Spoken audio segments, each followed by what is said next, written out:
Hello students, today we are going to study chapter number 2 of class 9th, the victory. Victory means jeet. Alexander the Great had won many battles. His desire was to conquer the world.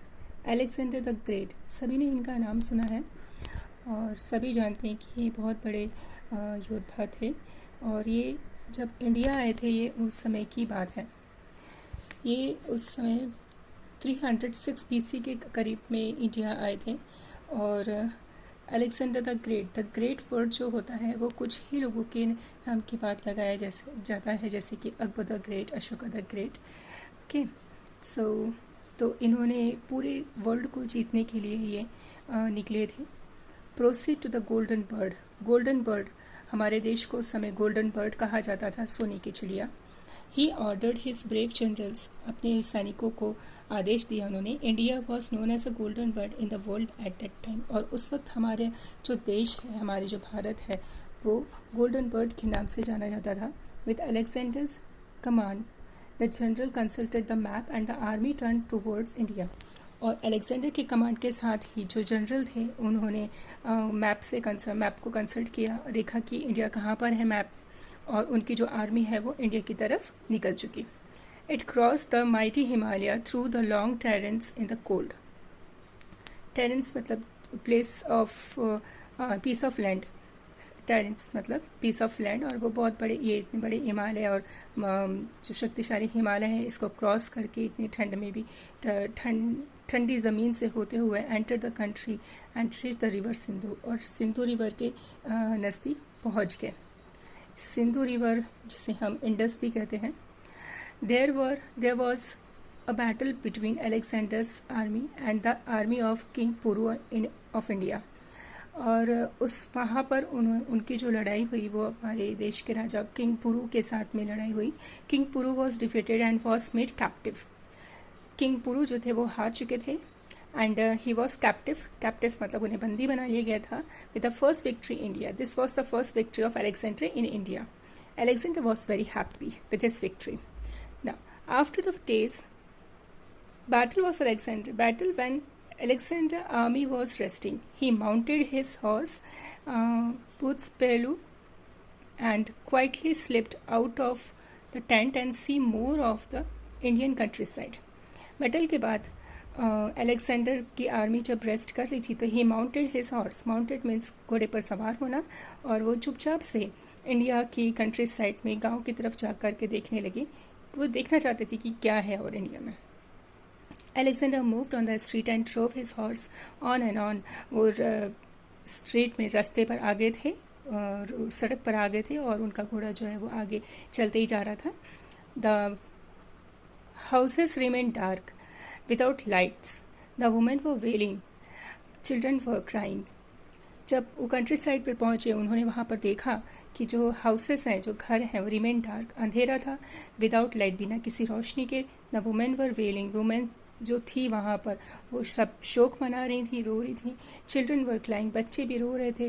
Alexander felt no pity, Alexander को उन पर कोई दया नहीं आई। Instead he felt proud of his own victory, Alexander को उनके ऊपर कोई दया नहीं आई और बल्कि उसको अपनी जीत पर बहुत ज़्यादा फ़ख्र हो रहा था।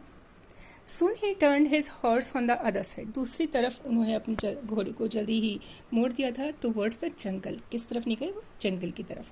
As he moved further, he noticed a bonfire at a distance. जैसे ही वो आगे बढ़े उन्होंने bonfire, लकड़ी, छोटा सा bonfire उन्होंने कुछ दूरी पर जलता हुआ नोटिस किया। He went closer and found some Indian saints performing the यज्ञ, और जैसे ही वो नज़दीक गए उस बोन फायर के तो उन्होंने देखा कि जो भारतीय साधु हैं, संत हैं, वो यज्ञ कर रहे हैं। रिलीजियस रिचुअल जो हमारे भारत देश की एक पहचान है।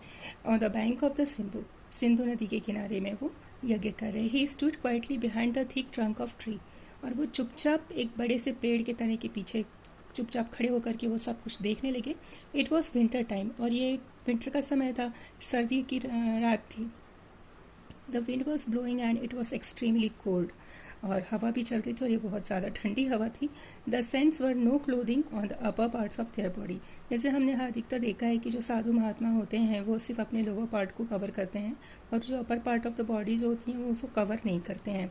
तो अलेक्जेंडर ने अपने आप से कहा, oh they are poor and they do not have anything to cover their bodies. Alexander ने कहा कि अरे ये तो बहुत गरीब है और इनके पास कवर करने के लिए कुछ भी नहीं है। So he felt sorry for the saints, और उन्हें सेंट्स के लिए बुरा लगा। And I must do something for these naked फ़कीर, और वो कहते हैं कि मैं इन नेकेड फ़कीर के लिए जो ऊपर से अनकवर्ड है इनके लिए मुझे कुछ करना चाहिए। इट वॉज नाइट ऑलरेडी, और ये ऑलरेडी रात हो चुकी थी। He went back to his tent, अपने टेंट पर गए। वो कफ his chief general and said, अपने चीफ जनरल को उठाया और कहा कि bring thick woollen blankets and woollen clothes immediately, I need them urgently. उन्होंने ऑर्डर दिया कि जल्दी से वुलन ब्लैंकेट्स और वुलन क्लोथ्स जल्दी से लेकर आए, मुझे इसकी ज़रूरत है।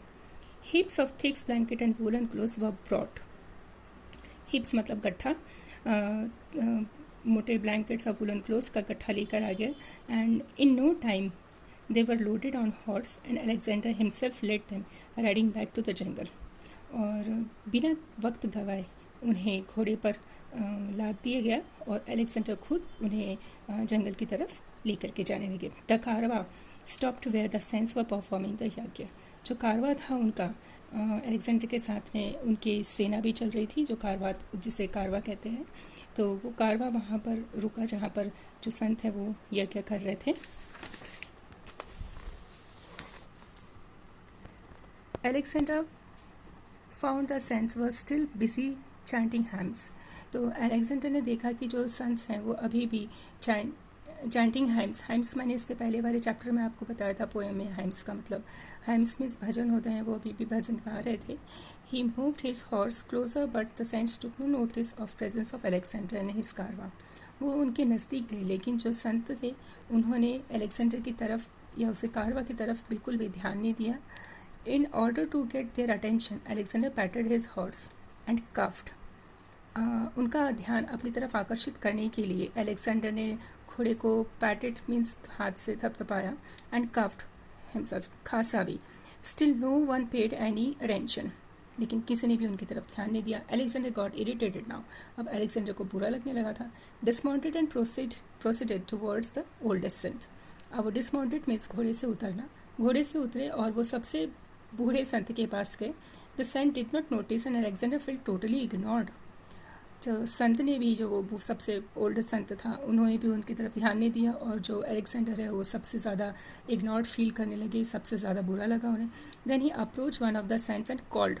फिर वो एक संत के पास गए और उन्होंने बोला, फ़कीर listen, I am the famous Alexander the great. वो जाके बताता है कि फ़कीर सुनो, I am the famous Alexander the great. The saint look up and ask coolly and very sweetly। वो उसकी तरफ देखते हैं और बहुत प्यार से और बहुत शांत से कहते हैं, What do you want, young man? What can I do for you? वो पूछते हैं कि तुम्हें क्या चाहिए नौजवान, मैं तुम्हारे लिए क्या कर सकता हूँ। Alexander was taken aback with a question। मतलब वो उन्हें बता रहा था, उसे यकीन नहीं हो रहा था कि मुझसे इस तरह के सवाल किया जाएगा। He paused, थोड़ा सा रुका, फिर कहा, well I don't want anything from you, I am Alexander the great, I have conquered your Hindustan. वो थोड़ा सा रुकता है और फिर कहता है कि अच्छा ठीक है, मुझे तुमसे कुछ नहीं चाहिए, मैं अलेक्जेंडर द ग्रेट हूँ एंड मैंने तुम्हारा हिंदुस्तान को जीत लिया है। अलेक्जेंडर अनाउंस प्राउडली, और बहुत गर्व के साथ वो इस चीज़ को अनाउंस करता है। ही कंटिन्यूड, फिर आगे कहता है, when I saw you people naked in this cold weather, I brought woolen blankets and clothes for you, for all of you। वो कहता है कि जब मैंने तुम्हें इतनी ठंड भरी रात में मैंने आपको देखा, आप लोग सब बिना कपड़े के हैं, तो इसलिए मैं आपके लिए कपड़े और ब्लैंकेट्स लेकर आया हूँ। The saint threw a sharp glance at Alexander. Sharp glance मतलब तीखी नज़र। द सेंट ने अलेक्जेंडर की तरफ तीखी नज़र से देखा। He came closer and put his hand and on Alexander shoulder. वो देखते हैं उसके तीखी नज़र से, तिरछी नज़र से, और उसके पास आते हैं और उसके कंधे पर हाथ रखते हैं। And then he said, young man, so you are the famous Alexander who conquers the country by robbing them. वो कहते, अच्छा तो तुम हो फेमस अलेक्जेंडर जो जिसने देश को जीता है उनको लूट कर। The the saint gave a loud laugh and asked, वो संत जो है वो बहुत ज़ोर से हंसता है. Then he asked, tell me my child, how can a robber be a conquer and a giver, कि एक लुटेरा विजेता या दाता कैसे हो सकता है. And the sun looked deep into Alexander's eyes, और वो जो है वो अलेक्जेंडर की आंखों में बहुत गहराईता से देखने लगते हैं. Alexander turned pale, not knowing what to say. अब अलेक्जेंडर जो है उनका चेहरा पीला पड़ने लगा था, उन्हें समझ नहीं आ रहा था कि वो क्या बोले. He stood still like a statue, और उस वक्त भी वो एक बुत की तरह खड़े रहे. Well my child, if you really want to conquer the world, first win the hearts of country man with love. तो फिर जब वो संत दोबारा से कहते हैं कि बच्चे, अगर तुम्हें वाकई में दुनिया को जीतना है तो सबसे पहले अपने देश के लोगों का दिल जीतो प्यार से. As for us we have renounce the world and we do not need anything. और रही हमारी बात, हमने तो सब कुछ त्याग दिया है. रिनाउंस में त्याग देना, और हमने दुनिया को ही त्याग दिया, और हमें कोई भी चीज़ की ज़रूरत नहीं है. Whatever is left with us, और जो भी हमारे पास में है अभी, we can give that to, और वो भी हम तुम्हें दे सकते हैं. Not tell me what do you want, अब मुझे बताओ कि तुम्हें क्या चाहिए. Alexander could not believe his ears. Alexander को अपने कानों पर भरोसा नहीं हो रहा था. ही हैड नेवर सीन और हर्ड थिंग्स लाइक दिस. उसने कभी इस तरह की ना बातें सुनी थी ना कभी देखी थी. The feeling of guilt made him sad suddenly, और उसका खुद का गिल्ट उसे उदास बना दिया था. ही सैल्यूटेड द संत, और उसने संत को सलाम किया. Without saying a word he mounted his horse and went back to his camp. और बिना कुछ बोले वो वापस अपने घोड़े पर सवार हुआ और अपने कैंप में आ गया. The Karwaan followed the master, और जो उसका कारवा था वो भी उसके पीछे पीछे आ गया. It was don.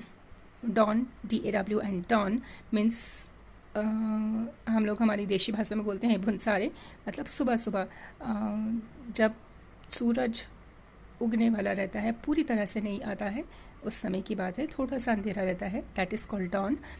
And Alexander could hear the chattering of birds, और इस वक्त पक्षियों की आवाज़ भी हम सुनते हैं, तो अलेक्जेंडर भी उस वक्त वो पक्षियों की आवाज़ सुनता है. He had come to his decision, और वो अपने नतीजे पर पहुंच चुका था. And he stopped his forward march, और वो जो यहाँ हिंदुस्तान से आगे बढ़कर कहीं जाने का जो उन्होंने सोच कर रखा था, वो उसको उसने वहीं पर रोक दिया. ही रिलीज्ड किंग पुरू, उसने जो है राजा पुरू को भी छोड़ दिया था, उसे रिलीज़ कर दिया था. And put off his future plans, और उनके जो भी कुछ उससे जीता था वो सब भी उन्हें वो वापस करता है. And put off his future plans to conquer other parts of India. And put off मतलब छोड़ देना, जो उसने इंडिया के दूसरे पार्ट्स को जीतने के लिए जो भी प्लान्स बनाया था, वो उन सब प्लान्स को भी वहीं पर छोड़ देता है. किंग पुरू को भी आज़ाद कर देता है, और वो वहाँ से वापस चले जाता है. So this is the chapter lesson number 2 of Alexander. So I hope you will like this chapter. Inform me after watching the video. Thank you. Till then, bye. Take care.